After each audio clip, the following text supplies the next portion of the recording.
And now the other thing that we have to do to get us right for week 4 is to predict and react to the week 4 lines. Where is the great value? Is Vegas disrespecting any team by giving them such a large spread that is just so disrespectful and that we have to take the points for the other team? We're going to find all that out. So we are going to go through every matchup, just give our kind of initial takes on the matchup and where the line should be, and then we'll go and check DraftKings to see what the official odds are, the official lines are, to see is our thinking on par with Vegas, are we totally off with Vegas, is our thinking right, should our thinking be right, should Vegas' thinking be taken right, where is our thinking, what have we seen so far through last season, through the last week and the last couple of weeks, the games that have been played so far, which teams are good, which teams are bad, and when they face head-to-head, how should it be seen the game going? So that's what we do here every Thursday, predict and react to the lines, get a nice gauge of where we are with Vegas. So let's start here with the Thursday night game. Jaguars at Bengals. Two young quarterbacks, rookie Trevor Lawrence, second-year Joe Burrow going at it. Now, we saw Trevor Lawrence kind of flounder last week. Not in the first half, but in the second half when adversity was coming. When he saw the lead start to get kind of smaller and smaller and smaller. When he threw an interception and then couldn't get it going. Floundering for the rest of the game. Then we get Joe Burrow. Ja'Marr Chase, they're making the most of it. I mean, geez Louise, Ja'Marr Chase is looking real gosh dang good. They're protecting Joe Burrow. Joe Burrow didn't get sacked last week against that Steelers team in Pittsburgh against a division opponent, so that was great by the Bengals offensive line. Now, short week for both of these teams where we have Urban Meyer, who can't even coach to save his life, or even, he's not a good coach, folks, at least for the NFL program. Maybe in college he's really great. He won a championship, all that. He was always great, winning the majority of his games. Great in college, but not so much here in the NFL. Short week here, going to take a toll on this Jaguars team, so we're going to call this one Bengals -4.5 here. They're at home. They're better. Trevor Lawrence isn't just quite there yet. He can get there. I'm seeing nice glimpses here of Trevor Lawrence, but last week really left a bad taste in our mouth, especially in that second half. But now they're on the road here. They haven't seen the road for 2 weeks, been at home, and now short week. Urban Meyer don't think he's going to have his team ready to compete, where Zach Taylor's having his offensive line compete, not giving up any big sacks to Joe Burrow, not getting him hit or anything like that. Ja'Marr Chase should be able to just run wild all over this Jaguars defense, nothing too great here, and Joe Burrow gets it done at home. Bengals -4.5. Alrighty, now the Sunday games. Here we go. Titans at the Jets, and man, oh man, Jets at home. It's great for Zach Wilson to finally be back at home. Hopefully he takes advantage of it. Unfortunately, you got the Titans coming into town with an elite running game here. An elite running game. Derrick Henry, back-to-back weeks, right at the top of the charts here. Over 3 weeks, he's the best rusher.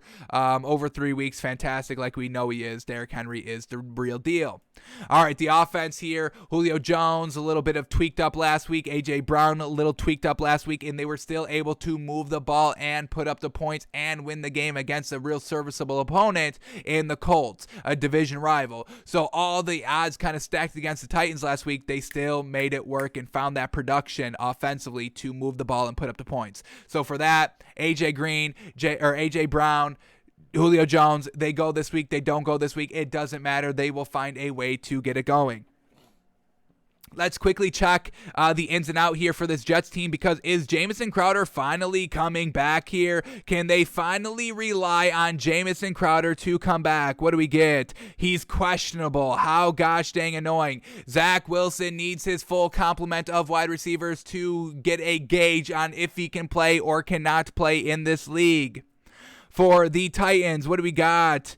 A.J. Brown is questionable, and Julio Jones, he's not even on here. So he is questionable as well. So like we said, they're good to go. They're not good to go. It's not really going to make that much of a difference for us. So we're going to call this one Titans -6.5. I haven't seen anything great out of Zach Wilson or this Jets offense. The defense has been okay, but it hasn't really been able to really be seen because the offense isn't putting up any points. And our feelings on defense doing good and then not seeing the results in the scoreboard and then just kind of not giving up, but subconsciously kind of giving up a little bit. So I'm going to call this one Titans -6.5. It's Derrick Henry. He runs wild on this team. Ryan Tannehill plays game managing quarterback like he always does. Titans here, no problem. Titans -6.5. Alrighty, next game up is the Chiefs at the Eagles, and an unfortunate situation for this Eagles team. The Chiefs have just lost 2 back-to-back games. When was the last time that happened, folks? An Andy Reid-led team loses back-to-back games, and it doesn't happen too often. So, Chiefs here, losing 2 straight games, now having to go into Philadelphia. I feel bad for Philadelphia. Unfortunately for this Eagles team, they just have not been able to score the ball here. They've been able to move the ball decently, but scoring in the red zone and on clutch drives, they just haven't done that yet. Jalen Hurts hasn't figured out how to do that quite yet, and Nick Sirianni hasn't found a way to scheme his offense to score in this red zones and in tighter scenarios just quite yet. And now you got Andy Reid, Patrick Mahomes. I'm sure that this Chiefs team doesn't fumble the ball or turn over the ball at all this week, since that was the big reason why they lost the last 2 games. I think they have 6-8 turnovers the last 2 games, and they've only lost by a combined of 12 points over 2 games. How crazy is that? So this Chiefs team, they're just too good, and it's unfortunate timing here for the Eagles. Man, oh man, especially the Eagles just playing that primetime game.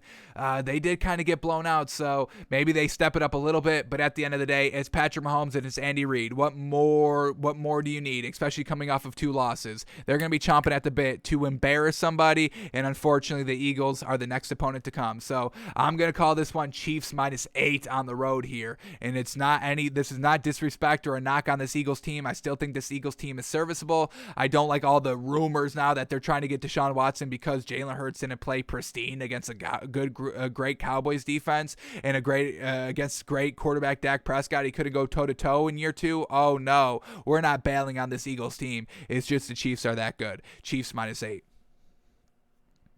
Alrighty, Panthers and the Cowboys. Panthers at Cowboys. I think this is probably one of the most anticipated matchups of this week. Unfortunately, we do have Bucks and Patriots. Obviously, that's the best one, but this is going to be a real great gauge to see what this Panthers team is truly made out of. Now, they don't have Christian McCaffrey, so Sam Darnold is truly going to have to step it up big time here, but he's going against the Cowboys defense, and this Cowboys defense has been ball hawks all season, folks. We've been shouting it out, we've been showing it, and we've been praising them on our Twitter all the time here. Love this Cowboys team offensively, defensively. We've been hearing that this Panthers defense is so gosh dang good, and now this Cowboys offense, this is going to be a real matchup for them as well. So a huge, great matchup here, 1 o'clock in Dallas. I think not having Christian McCaffrey is going to affect Sam Darnold a little bit, and they end up losing this game. I still think it's going to be a competitive game, probably a 7 to 10 point win here for the Cowboys, and I'm going to call this one Cowboys -4.5. You get a -3 because of the home field advantage, and then we're going to give them an extra 1.5 here. I still respect this Panthers defense. I just don't think the Panthers offense is going to be able to keep up production offensively here to put up the points and score touchdowns when they are in the red zone. They'll probably have to settle for field goals a couple of times here. I think the Cowboys defense still gets it done. We've been seeing great things, so Cowboys -4.5. Alrighty, Giants at the Saints, and Giants getting out to an absolutely abysmally slow start here, and now they have to go on the road to the Saints team finally getting back into their home stadium after Hurricane Ida. Oh yeah, that's going to be rocking and roaring. Jameis Winston hasn't thrown for more than 150 yards in a game. You better believe that's coming. This is going to be a big domination win here for the Saints. Giants still flounder, and I'm going to reflect that in our thinking here on our lines. We're going to call this one Saints -9.5. I'm being disrespectful with it. I wouldn't be mad at Vegas, and I wouldn't be surprised by Vegas if they go a little bit higher. I think I could potentially see this one at maybe Saints -11, 12.5. This Giants team has shown us nothing. I really think Jameis Winston gets it done here. I think they're a lot more aggressive throwing the ball here, finally at home now. And the Giants on the road, no way, no thank you. They couldn't just do it at home against the Falcons. There's no way they get it done here against the Saints. Giants, we are 100% off of them. It's reflected here. Saints minus 9.5 in our prediction. Alrighty, here we go. Next game up is the Browns and the Vikings, and this is going to be a great matchup as well. Are the Browns defense the real deal? Is the offense the real deal? And what the hell is going on with the Vikings? Now, Dalvin Cook is questionable this week, but who was their running back last week that just filled in and looked real gosh dang good, folks? Oh my God, I'm mad I'm blanking on the name because that's a little disrespectful to this running back from last week. Jeez. All right, against the Seahawks last week, their running back that took over for Dalvin Cook, Alexander Madison, 112 rushing yards. So that was looking real gosh dang good. They don't even need Dalvin Cook out there. It's just, what the hell is this Vikings team? They look good, they lose. They look good, they win. It doesn't matter. They put up the yards, they put up the stats. They always look good. They put up the points, but they just lose sometimes, and they've lost that way over the last 4 years. So I will never bet the Vikings for the rest of the season. Any team that they're facing, I highly advise to absolutely stay away from, because even if they play good, they lose. If they play good, they win. You get nothing concrete on this Vikings team. So I'm just going to call this one Vikings. I'm going to call it Vikings minus 2 here. -2, Vikings -3 because of home field, but I think this Browns team overall is better. I think Baker Mayfield's a more serviceable quarterback and a game manager quarterback than Kirk Cousins is. This defense for the Browns, I mean, they just had 9.5 sacks. They get it done all over the place, and OBJ was just getting into his rhythm come last week, so the offense should click a lot more here this week. A little lackluster last week, but it should get right back on track. We've got no problem with it. Kevin Stefanski's got great play calling here for Baker Mayfield, so we're going to call this one Vikings -2.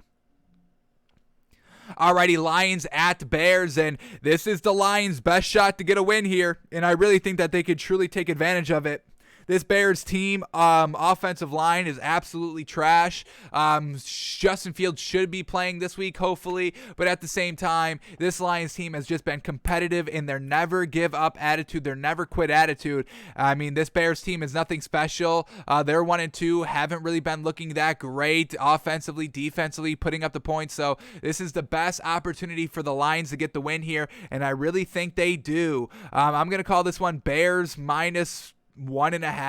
I mean, you get Bears -3 because of home field, but what the Lions have been doing, always staying in the game, always staying in the fight, losing by a record-setting field goal last week. I'm sure that's got, Dan Campbell fired up and ready to, coach his team to a win here. I think I like the Lions here, but we'll call this one Bears -1.5. They've been staying in the fight, folks. In this Bears team, they just cannot put up any points. They cannot move the ball offensively. Andy Dalton, Justin Fields, these receivers are not A1 tier 1 weapons all over the field, and the line just gave up 9 sacks. I mean, how do you fix that in 1 week? I don't think you can. We're going to take Bears -1.5 in our prediction.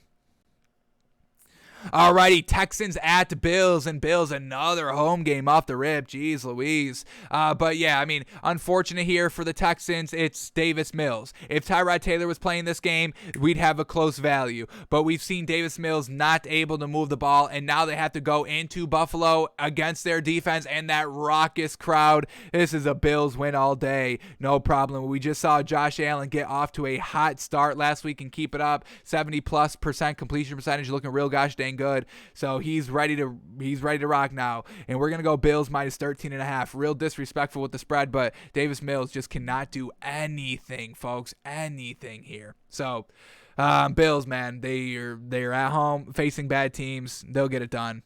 They just put up 40 on the Washington's defense. I mean, geez. So Bills -13.5. Alrighty, we get Colts at Dolphins up next here. All right, real interesting game. Colts 0-3, Dolphins 1-2. No Tua. Jacoby Brissett finally found his footing offensively, like in the second half of last week's game. So we'll see if the Dolphins offense can continue to get better. But this Dolphins defense is truly what is the best thing about this team. It keeps them in the game early in the game so they don't get blown out right from the rip. Keeps them in the game to see, hey, if the offense ever decides to show up, hey, this game's yours for the taking, because the defense keeps it up. They keep the game close. They don't get blown out. They force the turnovers. They get out to good starts. I mean, they held the Bills to only 14 points, multiple opportunities for that Dolphins offense to take advantage. They don't. Last week, the defense sets them up for 14-0. The offense flounders. The offense finally wakes up in the second half. Unfortunately, a little bit too little too late there. This Colts team not going to have Marlon Mack anymore, unfortunate, but still Jonathan Taylor and Nyheim Hines are getting it done. Carson Wentz a little banged up, limited at practice yesterday, we just said, so we can't truly count on this Colts offense. Michael Pittman Jr. is being real lackluster here. Still no T.Y. Hilton for this game, so if the Dolphins defense can keep it close and this Dolphins offense, picks exactly up where they left off last week, this could be a competitive game. I don't see the Dolphins offense being good this week, folks, just unfortunate. The Colts lost 3 games. I mean, they're ready to get the win and get their season right back on track. So I like the Dolphins defense, and I think they are competitive for the first half, but at some point this Dolphins offense flounders over and over and over again. Colts take advantage. So I'm going to call this one Colts minus 2.5 on the road. I can't buy this Dolphins offense, folks. Can't buy this Colts offense too much either, but I'm taking a banged-up Carson Wentz over Jacoby Brissett. Unfortunate, but that's what it is, folks. So we're going to call this one Colts minus 2.5. Alrighty. Next game up is Washington at Falcons, and 2 real bad teams out here. Washington can move the ball offensively. The Falcons cannot. So that's really going to be the main difference here. Washington's offense should put a hindrance on this Washington's defense should put a hindrance on this Falcons offense as well. Washington's defense just got absolutely obliterated last week against the Bills, and now they have a lower level offense in this Falcons team, so we'll see if they can get back on track. Falcons just won their first game of the season last week, and it took, the last drive of the fourth quarter to kick a game-winning field goal. They put up 17 points. I mean, Matt Ryan in this offense, they just don't do anything, folks. Nothing great. I take Taylor Heineke. Do I dare say this? I take Taylor Heineke over Matt Ryan right now? I think I do, folks. I think there's more upside and potential with Taylor Heineke than there is Matt Ryan. So nothing great about either of these teams, folks. I'm going to call this one Washington minus 2.5. Falcons minus 2.5 here. You get Falcons minus 3 for the home field, and then I give a point edge to Washington. That's really where the line is going to come from, but we'll see what Vegas does. It's not going to be good value either way, so I advise to stay away from it, unless Vegas goes total disrespect, but I don't see that. Like Washington plus 7, then I take that absolutely. But we'll predict that one, Falcons minus 2.5. Next game up, and this is a great one, folks. Ooh, boy. Seahawks at 49ers. Man, oh, man, that division is tough, and we're going to get 2 division matchups here in the same week. It's great. So, Seahawks at the 49ers. Man, oh, man. Seahawks offense has just been lackluster in the second half. They haven't been moving the ball for a full 60 minutes of football. This 49ers team, for some reason, everybody's calling for Jimmy Garoppolo's job. All right, he fumbled and threw an interception. Obviously not great, and we don't want to see that, but it's one game. We don't kind of sell one team because the quarterback turned the ball over a couple times in one game. So I don't understand where all that's coming from. The 49ers defense, unfortunately, it's still solid. Unfortunately, gave up, a big 38-second drive to Aaron Rodgers, but that's what Aaron Rodgers does. So 49ers just have to kind of, hone in that defense a little bit more. Jimmy Garoppolo, you take care of the football, you're all set. But with the Seahawks team, defensively, they're not getting to the pass rusher. We just heard that from Pete Carroll. And then, this offense just floundering in the second half of games. It's not reliable, and we just saw that last season with the Seahawks team. Their offense was not consistent throughout the entire year, and now they're not even consistent in a game-to-game stretch. So, we're going to call this one 49ers minus 3. Real 2 great teams, division opponent, division rivals. It should be a good one, and we'll see what the edge is. Probably stay away from that game because no great value. Then we get the Cardinals at the Rams, another NFC West matchup right here. We've got the Rams as the best team in the league and the Cardinals number 2. So this should be a great game, hopefully competitive, hopefully not a 10-point loss here for the Cardinals, hopefully a little bit closer because, we kind of said that the Cardinals team were better than the Bucs, and if the Cardinals are better than the Bucs, then they should be able to lose a little bit closer to the Bucs and to the Rams than the Bucs did. So, two great offenses, high-powered offenses. The reason why I'm a little nervous for this Cardinals team this week is because they've gotten off to slow starts, getting down from behind. And if you get down behind to this Rams team, they're not going to let you come back. They just showed that against the Bucs. They got up big, and they weren't going to let Tom Brady come back. So, if Kyler Murray gets down big, it's going to be a long afternoon for this Cardinals team. But we're going to call this one Rams -4 here. Real close teams together. I mean, these offenses are real gosh dang good. The Rams offense is better than the Cardinals, or the Rams defense is better than the Cardinals defense, but overall it's Kyler Murray, and he's proven he'll never give up. He'll sling it around until, the cows come home to try and win the game or be competitive in the game. So I think it's competitive, but I'm going with the Rams here. Rams -4.5. Alrighty. Is that right? Should I do that? Rams -4.5. Yeah. Rams -4.5. Rams -4.5. We're going to go with that. All right, here we go. Next game up. Steelers at the Packers. All right, this is bad for the Steelers. You get Aaron Rodgers and the Packers at home, and the Steelers team have not been able to move the ball the entire season so far, and now they're finally going to get it figured out on the road against one of the better teams in the league. I don't think so. We know what Aaron Rodgers is. He does it all the time, coming back from behind, slinging the ball around, high completion percentage, touchdowns, not turning the ball over. Classic Aaron Rodgers. This offense is moving the ball. The defense is kind of getting it done when they need to. Two turnovers against the 49ers last week. Fantastic. The Steelers offense is just not able to move the ball, and we looked at that yesterday on our film study. It wasn't just a play calling or Big Ben or the receivers or the running game or the offensive line. It was all of them collectively together floundering throughout the entirety of the game. The Steelers defense, it's okay. They didn't sack Joe Burrow last week. A little unfortunate. So this Packers team, we're going to call this one Packers -6.5, right under that 7-point hook. We'll see what Vegas does about that 7-point hook, but we can't believe in the Steelers offense, and until they do, we're going to be fading them. So we're going to call this one Packers -6.5. All right, last three games up. Here we go. Ravens at the Broncos, and this is the real test, the real first test for this Broncos team. They're at home, and we talk about mile high air early on in the season. In this Ravens team, they're all about the running game, like we know. Lamar Jackson running, Latavius Murray running. They're going to run the ball here. So running the ball, maybe get a little tired a little bit earlier than you were expecting it to get tired here, and the offense just kind of flounders in the end of the game.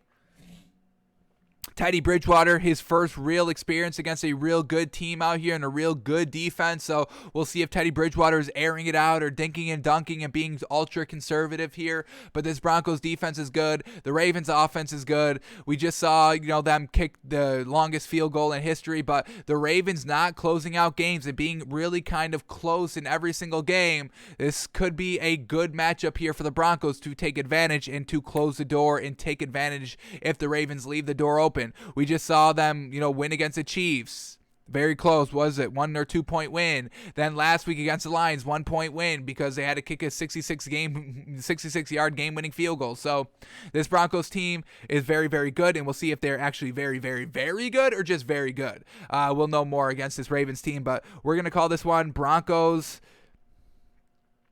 -3.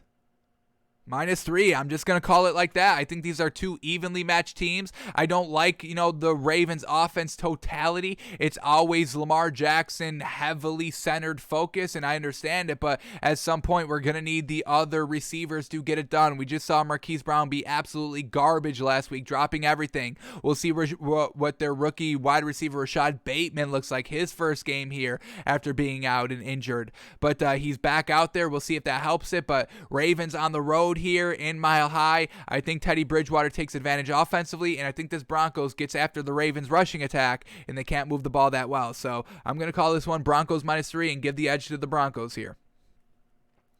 Alrighty, then we get the Bucs at the Patriots, folks. Here we go. And just unfortunate here. I mean, the storyline, Bill Belichick and Tom Brady, that's basically the biggest storyline and the only interesting storyline in this game. But if you take two of those people away from this game, we get an absolutely amazing Buccaneers offense and defense versus a real lackluster Patriots offense and just an all-right defense. So, you just take that kind of narrative and storyline out of it. This is not going to be a competitive game. So I'm going to call this one Bucs -11 on the road. Yeah, it's Bill Belichick, but you still have to scheme. And, Mac Jones, I know this Bucs defense knows Tom Brady, knows this is a big game for him, so this Bucs defense is just going to get after Mac Jones. And we just saw Mac Jones throw the ball 51 times and not do anything great the entirety of the game. So you get after Mac Jones, he makes the mistakes, they can't put up the points, they can't move the ball, and then it's Tom Brady. You don't think he knows what Bill Belichick is going to throw at him? I mean, they know each other. They're going to take away the good things. Tom Brady's win against Bill Belichick's defense every day in practice. He knows what he can do. Bill Belichick win against Tom Brady every day in practice. He knows what he can do. So they're going to take each other out of the game, but it's going to be the Buccaneers defense to pressure this Patriots offense, and I don't think this Patriots team can put up that many points with Mac Jones. Big game here, and the Bucs defense protects Tom Brady's legacy and gets after Mac Jones. I'm calling it Bucs -11, folks. This really should not be competitive. Hopefully it is competitive for the sake of the fans and the sake of the storyline, for all of that, but just given this game on paper, I'm calling this one Bucs -11. And then the Monday night game, Raiders at Chargers. Alrighty, Raiders 3-0, but really winning the games closely here. Now you go against the Chargers, and Justin Herbert played absolutely to perfection to beat the Chiefs. And now you're at home here against the Raiders. Raiders, like we said, winning these games close, every single game in overtime. No, besides the Steelers where they were able to win, but it's the Steelers. We know they're not even a good team. Beat the Ravens in overtime, luckily. Beat the Dolphins in overtime. Left the door open for the Dolphins. So this Chargers team, they're aggressive. They will close the door on you. We just saw that by his, head coach Stanley. Who was it? Brandon Stanley, their head coach, and then Justin Herbert just being absolutely fantastic. I just don't see this Raiders team being that great. They're winning close games, which is good, but can they keep up winning close? And is it just a coin flip toss of them winning or losing, or are they actually winning those games? It's seeming like, the fumble by Lamar Jackson left the door open. The kind of stall of offense in overtime by the Dolphins made them kick the field goal and not continue down the field and score a touchdown to ice the game. So I just don't like that the Raiders are leaving the door open here. They've got an all right defense. They're facing the Chargers in LA. Should be an interesting one. I'm going to call this one Chargers -4, though. We'll give the Chargers a little bit of the advantage here. I'm liking what we've been seeing from Justin Herbert in the offense. Alrighty, now that we've got every game predicted here, let's see where our predictions line up with Vegas's lines. So here we go. Got the lines all the way refreshed. These are all the way refreshed here, folks. From Thursday, September 30th at 1:41 p.m. These lines are officially up to date. So here we go. Let's start talking about the lines, and let's see if we were on the mark or not. So here we go. The game tonight, Jaguars at Bengals. We predicted this game at Bengals -4.5, and it's even larger than we thought. Wow. Bengals -7.5. Really interesting. Alrighty, this Bengals team is good, but I don't know if they're one of the elite or kind of upper elite tier teams in this league. So I don't know what this Bengals defense is going to be doing against this Jaguars team. I just know it's short turnaround here for the Jaguars and Urban Meyer. So that's where I can see the value coming in from here. But, Trevor Lawrence has decently been serviceable these first couple of games. Just really unfortunate. He had a real bad showing in the second half of last week's game, which I think is really kind of clouding a lot of people's judgment on what Trevor Lawrence is. So I think this is going to be a little bit of a competitive game. I'm kind of liking the Jaguars +7.5 here. I don't like that half a point hook over the 7. Bengals at home should be good. But if Urban Meyer has this team ready to go on the road here for this short turnaround game, I think they can keep it close. It's really going to all depend on Urban Meyer. So let's take a couple of seconds to let this line sit in for us. I don't know if I want to choose this game just quite yet. I think I like the half a point hook for the Jaguars, though. But they call this one Bengals -7.5. A lot more than what we were expecting to swallow.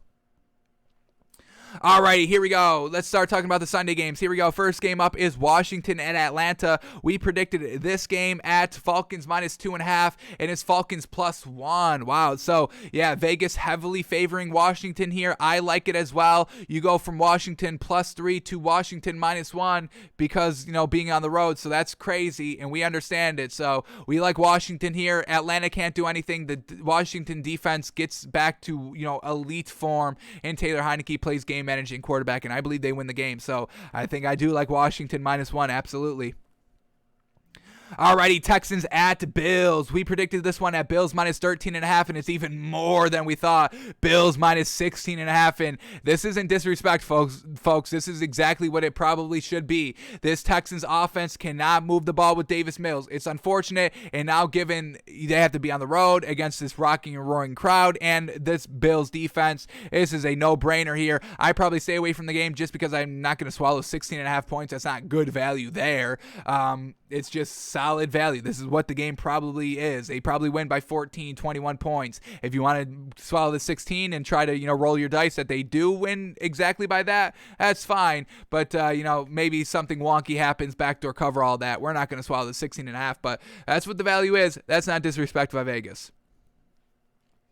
Alrighty, next game up, Lions at Bears. We predicted this game at Bears minus 1.5, and it's Bears minus 3. So right at the line, right for a home field advantage. Bears minus 3 because of the home field advantage, and that's exactly what it is. So I get that, but I think this is great value here by the Lions. The plus 3, I think, may be one of the better bets that we've seen so far. I think that's the best value we've seen so far today. Lions plus 3. You get a nice little cushion there with a 3-point spread, and we know they've been competitive every single game. So I'm loving the Lions plus 3 so far. Absolutely.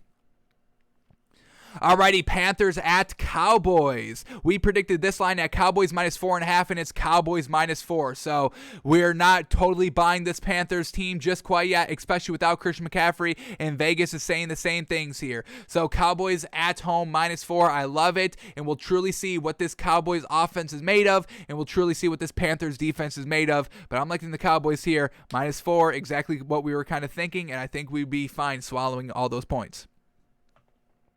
Alrighty, Colts at Dolphins. We predicted this line at Colts minus 2.5, and this is, real different than what we thought. They're going to call this one Dolphins minus 2.5, Colts plus 2.5. So you get minus 3 for home field, and Dolphins are only minus 2. So Vegas is kind of saying, yeah, the Colts are still better than the Dolphins, but we're still, not that different and not that much, worse than the Dolphins are overall. And I just don't buy this Dolphins offense. I really think the Colts plus 2 is solid value right here, getting some points here. They're down 0-3. This is a must-win game for them. And the Dolphins, they have no offensive identity. So we got a one team that's must-win and a one that really doesn't even know how to move the ball, and they've played 3 games and still don't even know how to move the ball. I think the Colts plus 2 is absolutely great value. Man, oh man. Alrighty, then we get the Browns at the Vikings. We predicted this line at Vikings minus 2, and it's Vikings plus 2, Browns minus 2, and I love that. Love the respect given here to the Browns by Vegas. I agree. I thought, the Vikings were going to get a little bit more respect here from Vegas, but yeah, no potential Dalvin Cook. We'll see what Madison can do here for the Vikings, but this Browns defense, we just saw what it did, and if they do the same thing it did against the Bears last week, oh man, Kirk Cousins, good luck. So, Vikings plus 2, which could be good value. That could be some good value. We're going to sleep on these lines. We come at you tomorrow with our official picks, but that's really interesting. So, Vikings plus 2, Browns minus 2. Alrighty, next game up here, Giants at the Saints. We predicted this game at Saints minus 9.5, and it's Saints minus 7.5. So a little bit of better value here, thank goodness. But yeah, nobody's giving respect to this Giants team. It probably should be higher than that. Maybe this is respect here by the Giants, for the Giants by Vegas. But yeah, we can't see this team moving the ball. And the Saints at home, I think they truly take advantage. That crowd is going to be rocking and roaring. Hurricane Ida, obviously, truly unfortunate there for the city of New Orleans, but they're back, and we know New Orleans is crazy, and they're back at home celebrating the team, which with a solid record already. Now they've got an easy opponent against the Giants. I truly think they just absolutely crush them. I swallow the 7.5. Absolutely. Saints minus 7.5. Great value. All right, then we get the Titans at the Jets. We predicted this line at Titans minus 6.5, and right on the money right there, Titans minus 7. So, yeah, absolutely. Titans coming to town. Jets can't move the ball offensively. Jamison Crowder is still questionable. We'll see what Zach Wilson can do, but 7 there for the Jets. I'm not taking those points. I'll leave that up to y'all. All right, then we get the Chiefs at the Eagles, and we predicted this line at Chiefs -8, and once again, right around the money right here. Chiefs -7, Eagles +7. It's just unfortunate. Probably should swallow the 7 there by the Chiefs. It's just the Eagles, man. The wrong time, wrong place, wrong time. Unfortunate. So we'll see if Jalen Hurts can make it competitive. Vegas is saying 7-point spread. We'll see how it ends. All right, next game up is the Cardinals at the Rams. We predicted this one at Rams -4.5, and it's Rams -4. So once again, this Rams team is better than the Cardinals. Cardinals getting out to a slow start, which is good because they've been winning the games. But we also want to see you kind of blow some teams out and get it going right from the get-go and keeping it up for the entire game. But so far, not terrible here for the Cardinals. But yeah, -4 here for the Rams. Probably take that. Rams at home. And, you know, if they get down, if the Cardinals get down, the Rams are not going to let them come back. All right, then we get the Seahawks at the 49ers. We predicted this one at 49ers -3, and there it is, right on the money. First one, absolutely on the money, 49ers -3. We'll see what both of these teams are. These are two good teams offensively, defensively, and they've been facing some good opponents here for these first couple of weeks. So, you know, having some losses here is not too much of concern here. But division opponent, going to be a great game, and we predicted it right on the money. All right, then we get the Ravens at the Broncos. We predicted this game at Broncos -3, and it's going to be Broncos -1. So Vegas is kind of favoring the Ravens a little bit right here. I've got no problem with that, but I'm going to give Teddy Bridgewater the credit that he is truly the quarterback needed here and can kind of stretch the field vertically and get it done in the points department, in the offensive production department. So we'll see what he can do here at home. I'm liking the Broncos here, and they only have to give up 1 point. That's some good value, I think. All right, last 4 games to go over. Here we go. Steelers at Packers. We predicted this line at Packers -6.5, and it is Packers -6.5, exactly on the money. Bingo, bango. That's 2 right there. So, yeah, just can't trust the Steelers offense. I'm glad it's under that 7-point hook. Thank you, Vegas, for not totally ruining the value right here. So, Packers win by a touchdown. You cover the bet. You cover the -6.5. Fantastic. So, right on par with our thinking. Then we get Bucks at Patriots. We predicted this line at Bucks -11. And all right, Vegas is going to give some respect to Bill Belichick in this Patriots team. It's only Bucks -6.5, Patriots +6.5. But once again, right under that 7-point hook. That's fantastic. Tom Brady goes down, tie game, goes down, scores a touchdown, wins the game, walk-off touchdown, rides off into the sunset. Better than Bill Belichick, gets more credit, all that. So that's potentially there. I just don't see this Patriots offense being good. That's it. And then the Raiders at the Chargers. Here we go. Raiders at Chargers. We predicted this game at Chargers -4, and it's only going to be Chargers -3. So 2 evenly matched teams right here. Vegas isn't really sure which one's better on a neutral field, but I get Justin Herbert in this Raiders team winning every single game close, where the Chargers just beat the Chiefs. That's a great win for them. Should be a good game overall. Probably stay away from it. No real great value either way, but Chargers -3, Raiders +3.